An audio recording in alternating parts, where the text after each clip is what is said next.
উত্তর ওয়াজিরিস্তানে আফগান সীমান্ত ঘেঁষে ভয়াবহ আত্মঘাতী হামলায় ৭ পাকিস্তানি সেনা নিহত হয়েছেন। শুক্রবার সকালে একটি সামরিক ঘাঁটিতে বিস্ফোরক ভর্তি গাড়ি নিয়ে হামলা চালায় জঙ্গিরা। এতে ৭ সেনা নিহত এবং অন্তত ১৩ জন আহত হয়েছেন বলে নিশ্চিত করেছেন পাকিস্তানের নিরাপত্তা কর্মকর্তারা।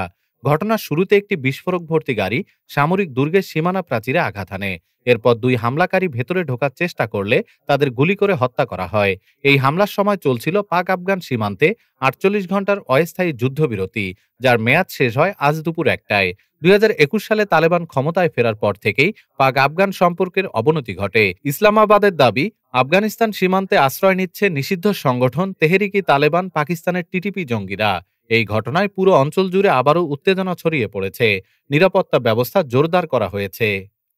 ডেস্ক রিপোর্ট, আজ বার্তা।